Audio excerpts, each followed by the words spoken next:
Olá, amigos, tudo bem? Aqui quem fala é o professor Marcos Paulo, professor de História Geral, pós-graduado em História do Brasil, atualmente em processo de conclusão da formação de MBA em História da Arte. E hoje eu quero trazer para vocês um novo tema, uma nova temática aqui do nosso canal História e Arte, desse podcast que normalmente tem o foco ser sucinto, ser breve, mas trazendo sempre temas diversos ligados ao mundo das artes, ou da história da arte propriamente dita, ou história geral, história do Brasil e afins. Então, hoje eu gostaria de falar com vocês sobre a sociologia da arte. É uma área diferente, propriamente da sociologia. Sociologia é uma matéria, pode-se dizer que é uma matéria irmã, faz parte das ciências sociais, a sociologia. E no caso da sociologia da arte propriamente dita, ela estuda os movimentos sociais, ou seja, da sociedade ligada ao mundo das artes, sejam elas de escultura, a arte da escultura, a arte da pintura, a arte da literatura, os tipos de públicos que gostam desse tipo de arte, de cada arte em específico ou de todas essas artes, locais onde são realizadas e afins. Então, como um exemplo de movimento social ligado à arte, ou da sociologia da arte, eu gostaria de citar para vocês, na verdade, dois exemplos contemporâneos, que é o muralismo.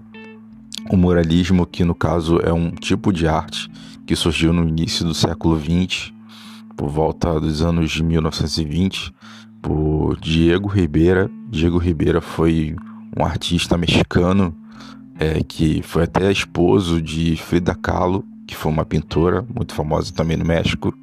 E Diego Rivera normalmente destacava literalmente em muros, muros extremamente altos, pinturas ligadas a questões sociais e políticas, propriamente do México, voltadas ao mundo dele, à cultura dele, cultura mexicana. Então ele falava desde revoluções mexicanas a eventos pré-colombianos e afins, no caso do Diego Rivera.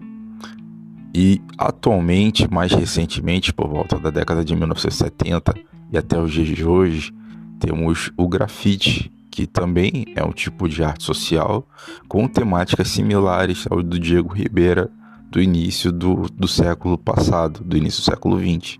Que no caso do grafite, diferentemente do que da pichação, o grafite é uma arte, e nessa arte ela também explora ou apresenta questões normalmente de cunho social e político, em especial ligadas às periferias das grandes cidades, ou seja, trazendo para o meio das grandes cidades, ou até mesmo nas próprias periferias, mas normalmente podemos ver isso em grandes cidades também, questões ligadas a esses fatores do social, da vida das pessoas, da pessoa que vive em condições de pobreza e afins. Então são exemplos interessantes, assim, ligados à sociologia da arte, ao mundo social da arte.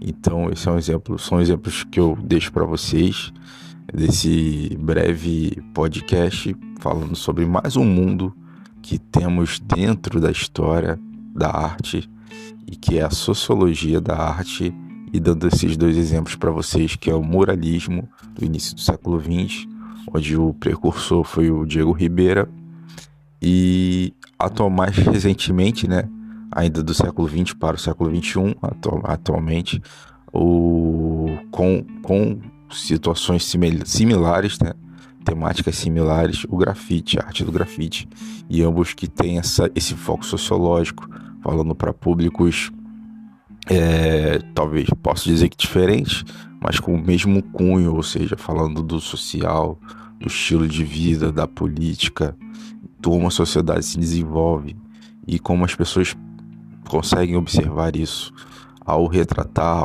ao perceber, ao olhar para essa arte. Seja a arte do muralismo, que é possível encontrar ainda, principalmente no país do México, ou a arte do grafite, que podemos encontrar não só no Brasil, mas em outros países também, em especial países latino-americanos. Tá bem? É isso, gente. Esse é o podcast de hoje do canal História e Artes, falando aqui o professor Marcos Paulo. Um abraço a todos e até o nosso próximo podcast aqui do canal.